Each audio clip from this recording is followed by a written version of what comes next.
خاتمہ کفر پر ہوتا ہے ان کا ذکر ہے کہ وہ ہمیشہ ہمیشہ جہنم میں رہیں گے، لا یخفف عنہم العذاب، ذرہ برابر بھی عذاب میں تخفیف نہیں کی جائے گی، عذاب ان سے بالکل کم نہیں کیا جائے گا، یعنی ان کی کسی قسم کی کوئی سفارش قبول نہیں کی جائے گی کافروں کے متعلق۔ مسلمانوں کے حق میں سفارش قبول کر لی جائے گی، لیکن کافروں کے حق میں سفارش بھی قبول نہیں کی جائے گی۔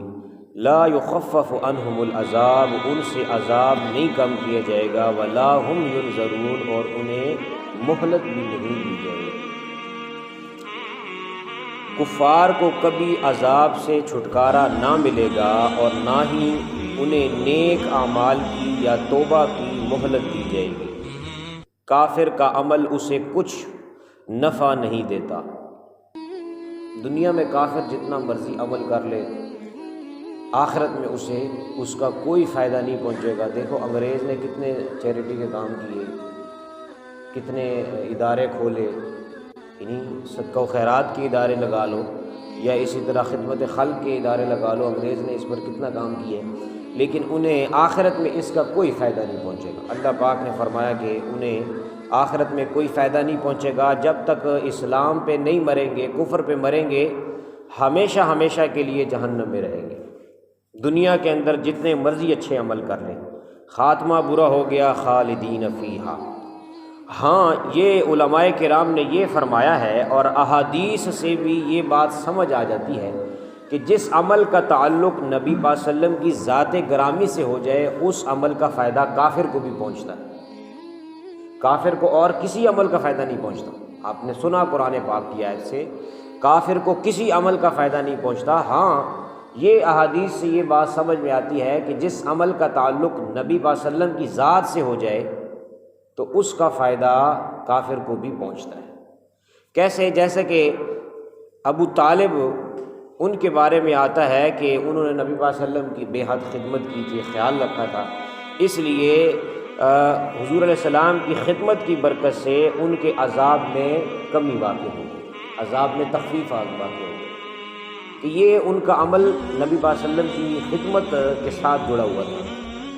اور اسی طرح ابو لہب کا بھی ایک عمل ہے، ابو لہب، جس کے بارے میں قرآن پاک کی پوری صورت اس کے مذمت میں نازل ہوئی ہے، تبت یدا ابی لہب۔ اس کا بھی ایک عمل ہے جو نبی پاک صلی اللہ علیہ وسلم کے خدمت کے ساتھ یا ان کی نسبت کے ساتھ جڑا ہوا ہے، وہ یہ ہے کہ انہوں نے اپنی لونڈی سویبہ کو آزاد کیا تھا، انگلی کے اشارے سے آزاد کیا تھا، اور یہ اس وقت آزاد کیا تھا جب لونڈی نے آ کر خبر دی تھی کہ تمہیں خوشخبری ہو، تمہارے ہاں بھتیجا جو ہے وہ پیدا ہوا ہے، یعنی محمد مصطفیٰ صلی اللہ علیہ وسلم پیدا ہوئے ہیں۔ تو انہوں نے آپ صلی اللہ علیہ وسلم کی آمد کی خوشی میں اپنی اس لونڈی کو جس نے یہ خوشخبری دی تھی، اس کو انگلی کے ذریعے سے آزاد کر دیا کہ جا تو آج کے بعد آزاد ہے۔ تو اس یہ ہے تو تھا تو کافر، لیکن اس کا یہ عمل نبی پاک صلی اللہ علیہ وسلم کے ساتھ تعلق رکھتا تھا، اس لیے اب جب بھی پیر کا دن آتا ہے تو اسی انگلی سے جس کے ساتھ اس نے اشارہ کیا تھا، اس سے دودھ کی ایک نہر نکلتی ہے، دودھ اس میں سے نکلتا ہے اور وہ اسے پیتا ہے اور عذاب میں تخفیف واقع ہو جاتی ہے۔ لا یخفف عنہم العذاب، عذاب میں تخفیف نہیں ہے، کافر کے عذاب میں تخفیف نہیں، لیکن جس عمل کا تعلق نبی پاک صلی اللہ علیہ وسلم کی ذات سے ہو اس میں پھر تخفیف واقع ہو جاتی ہے۔ یہ دو بندوں کا واقعہ آپ نے سنا، یہ ابو لہب کے بارے میں تو یہ کنفرم ہے کہ یہ کافر تھا، کفر پر مرا، تو اس کو اس کے عذاب میں کیا واقع ہو گیا؟ تخفیف واقع ہو گیا۔ معلوم ہوا نبی پاک صلی اللہ علیہ وسلم کی خدمت، نبی پاک صلی اللہ علیہ وسلم کی اطاعت، نبی پاک صلی اللہ علیہ وسلم کی ناموس پر پہرا دینا، نبی پاک صلی اللہ علیہ وسلم کی آمد کی خوشی منانا اتنا بڑا عمل ہے کہ اس کا فائدہ کافر کو پہنچتا ہے، تو مسلمان کو اس کا فائدہ کیوں نہیں پہنچے؟ اور دوسری آیت چھوٹی سی، وَإِلَٰهُكُمْ إِلَٰهٌ وَاحِدٌ لَا إِلَٰهَ إِلَّا هُوَ الرَّحْمَٰنُ الرَّحِيمُ، تمہارا خدا ایک ہی خدا ہے، اس کے سوا کوئی معبود نہیں ہے، هُوَ الرَّحْمَٰنُ الرَّحِيمُ، وہی بڑا مہربان اور رحم فرمانے والا ہے۔ حضرات محترم، اس آیت میں وَإِلَٰهُكُمْ إِلَٰهٌ وَاحِدٌ لَا إِلَٰهَ إِلَّا هُوَ الرَّحْمَٰنُ الرَّحِيمُ، اس آیت میں اسم اعظم چھپا ہوا ہے، قرآن پاک کی 2 آیتیں ہیں جن کے اندر حدیث کے مطابق اسم اعظم جو ہے وہ چھپا ہوا ہے۔ ایک آیت تو یہ ہے وَإِلَٰهُكُمْ إِلَٰهٌ وَاحِدٌ، اور دوسری آیت ہے سورہ آل عمران کی پہلی آیت الف لام میم اللہ لا الہ الا هو الحی القیوم۔ ان 2 آیتوں کے اندر اسم اعظم چھپا ہوا ہے۔ اسم اعظم سے کیا مراد ہے کہ اللہ تعالیٰ کا وہ نام جس کے پڑھ لینے کے بعد جو کچھ مانگا جاتا ہے وہ ہو جاتا ہے، جس چیز کی دعا مانگی جاتی ہے وہ کام پورا ہو جاتا ہے، جو کام شروع کیا جاتا ہے وہ کام ادھورا نہیں رہتا۔ یہ ہے اسم اعظم کا مطلب۔ اسم اعظم ایک ورد ہوتا ہے، ایک وظیفہ ہوتا ہے جو ہر وقت قبول ہی قبول ہوتا ہے، اس کو کہتے ہیں اسم اعظم۔ یہی وظیفہ تھا جو ہے وہ ان کے پاس آصف بن بلخیہ کے پاس، جو سلیمان علیہ السلام و تسلیم کا درباری تھا۔ سلیمان علیہ السلام نے کہا وہ بھاری بھرکم تخت جو ہے وہ لے کے آنا ہے، وہاں سے ملک سبا سے اٹھا کر لانا ہے، اور اس سے پہلے لانا ہے کہ وہ ملکہ بلقیس میری عدالت میں پہنچ جائے۔ تو اس کے پاس اسم اعظم تھا، اس نے وہ اسم اعظم پڑھا، اور وہاں کتنی دور تخت پڑا ہوا تھا، اس نے وہ بھاری بھرکم تخت اٹھا کر حضرت سلیمان علیہ السلام کے سامنے رکھ دیا۔ پلک جھپکنے کی مقدار میں اس نے یہ سارا کام کر لیا۔ تو فقہاء نے لکھا ہے کہ اس کے پاس اسم اعظم تھا جس کی وجہ سے اس نے اتنا بڑا کام جو ہے وہ کر دیا۔ اس کے پاس اسم اعظم کا وظیفہ تھا۔ تو حضرت اسماء بنت یزید رضی اللہ تعالی عنہا سے روایت ہے، نبی پاک صلی اللہ علیہ وسلم نے ارشاد فرمایا ہے کہ اللہ کا اسم اعظم ان 2 آیتوں میں سے ہے۔ ایک یہ آیت ہے وَإِلَٰهُكُمْ إِلَٰهٌ وَاحِدٌ لا الہ الا هو الرحمن الرحیم، اور دوسری آیت سورہ آل عمران کی ابتدائی آیت ہے الف لام میم اللہ لا الہ الا هو الحی القیوم۔ اس میں اللہ تعالیٰ کے صفاتی نام کون سے ہیں؟ الرحمن، الرحیم، الحی، القیوم۔ یہ 4 نام اللہ تعالیٰ کے صفاتی ہیں۔ اور کتنا بد نصیب شخص ہوگا جس پر قرآن لعنتیں کر رہا ہے، اور وہ بد نصیب شخص کون ہے کہ جس کا خاتمہ کفر پر ہو جائے، جس کا خاتمہ، جس کی موت حالت ایمان میں نہ ہو، حالت کفر میں اس کی موت واقع ہو جائے، تو بڑا ہی بدبخت شخص ہوتا ہے، اور اس پر لعنت اللہ، اللہ کی بھی لعنت، ولعنت الملائکہ، فرشتوں کی بھی لعنت ہوتی ہے، والناس اجمعین، اور تمام لوگ بھی اس پر لعنت کرتے ہیں۔ فرشتے بھی یہی کہتے ہیں کہ کتنا یہ بدبخت ہے کہ اس کا خاتمہ کفر پہ ہو گیا۔ اب کا خاتمہ کفر پہ ہو گیا، اب تو ساری جو اگلی زندگی ہے وہ ہمیشہ کے لیے جہنم میں اس کی گزرنی ہے۔ سارا جو آگے آئے گا وہ سارے کا سارا کفر کے اندر اس کا گزرے گا، خالدین فیہا ابدا، یہ جہنم میں ہمیشہ ہمیشہ کے لیے رہے گا کہ اس کا خاتمہ کفر پر ہو گیا۔ دیکھیے یہی حال ایک مسلمان کا بھی ہے۔ اگر مسلمان ساری زندگی عبادت اور ریاضت کے اندر گزارے، تبلیغ اور خدمت دین میں ساری زندگی گزارے، لیکن خاتمہ کفر پہ ہو جائے تو اس کا بھی یہی حال ہے،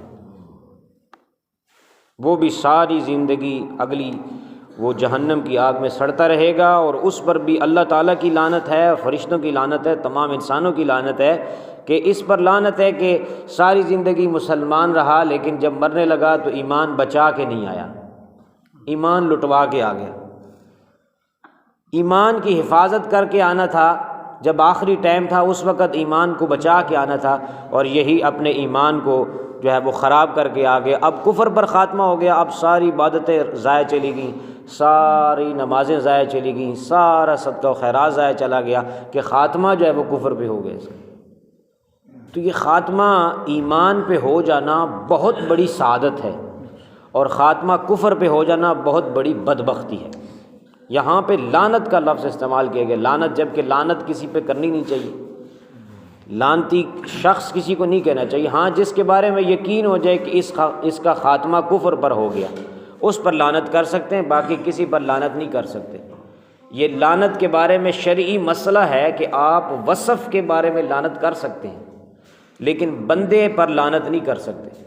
یہ کہہ سکتے ہیں کہ جھوٹے پر اللہ تعالیٰ کی لعنت ہو، لعنت اللہ علی الکاذبین، جھوٹوں پر اللہ تعالیٰ کی لعنت ہو، سود خوروں پر لعنت ہو، شرابیوں پر لعنت ہو، لیکن بندے کا نام لے کر اس پر لعنت نہیں کر سکتے کہ فلاں بندے پر لعنت ہو، فلاں پر لعنت ہو، فلاں پر لعنت ہو، ایسے نہیں کہہ سکتے، یہ سخت گناہ ہے۔ لعنت واپس لوٹ آتی ہے، جو قائل ہوتا ہے اس پر لعنت لوٹ آتی ہے، یعنی جو کہنے والا ہوتا ہے اس پر لعنت واپس لوٹ آتی ہے۔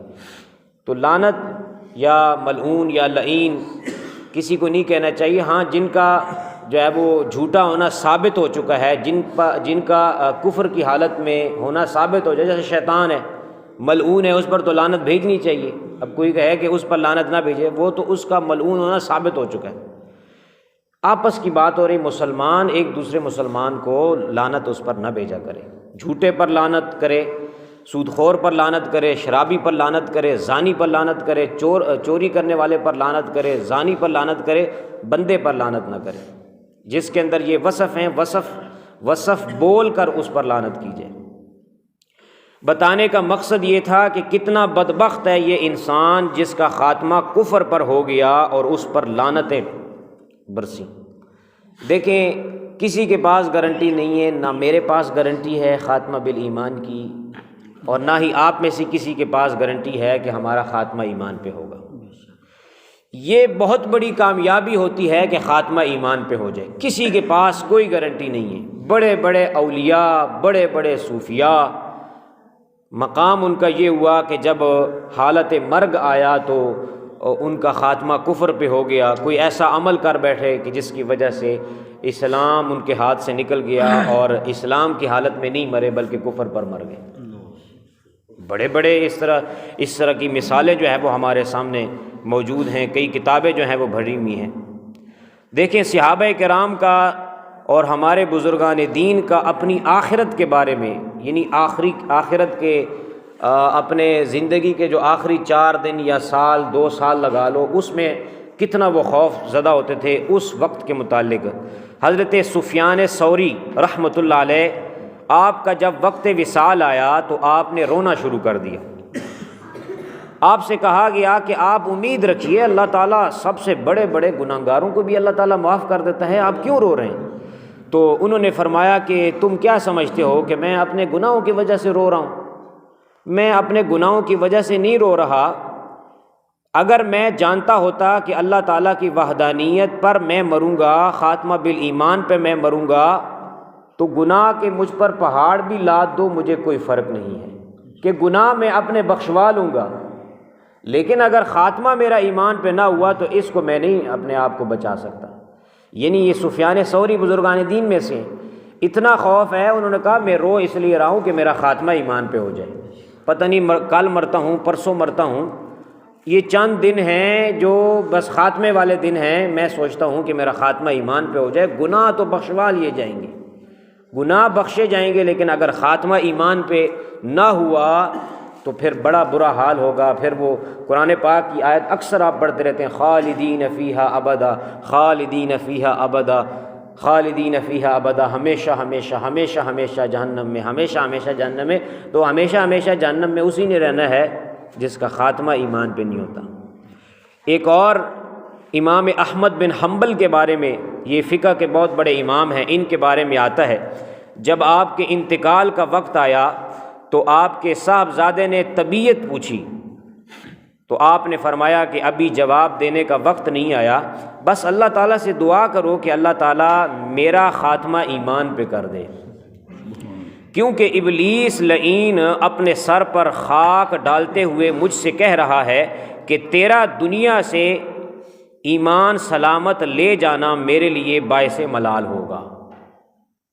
جتنا بڑا آدمی بزرگ صوفی ہوتا ہے، شیطان کی اتنی بڑی کوشش ہوتی ہے کہ بس آخری وقت میں اسے پھنسا دوں، آخری وقت میں نے اس کو پھنسا لیا تو جائے عبادتیں 40 سال کی ہیں، 50 سال کی ہیں، ساروں پر پانی پھر جائے گا۔ تو اس کی کوشش بھی یہی ہوتی ہے، آخری وقت آخری دنوں میں شیطان اپنا پورا جال جو ہے وہ بندے کے اوپر بچھاتا ہے۔ امام احمد بن حنبل کہہ رہے ہیں کہ شیطان مجھ سے کہہ رہا ہے کہ بھائی میں تیرا ایمان لے لوں گا تجھ سے، اور کہتے ہیں کہ میں اس سے کہہ رہا ہوں کہ ابھی نہیں، جب تک ایک بھی سانس باقی ہے، میں خطرے میں ہوں، میں تجھ سے پرامن نہیں رہ سکتا۔ حضور غوث اعظم رضی اللہ تعالیٰ عنہ کے بارے میں آتا ہے، آپ اولیاء اللہ کے سردار ہیں، لیکن خوف خدا کا جو عالم تھا اس کا اندازہ آپ کی طرف منسوب ان اشعار سے لگایا جا سکتا ہے کہ آپ نے عید کے دن یہ اشعار پڑھے: خلق گوید کے فردائی روز عید است، خوشی در روحی ہر مومن پدید است، دراں روزے کے با ایمان بمیرم، مرا درد ملک خود آں روز عید است۔ آپ نے کہا کہ لوگ تو کہہ رہے ہیں کل عید ہے، کل عید ہے، کل عید ہے، سب لوگ خوش ہو رہے ہیں۔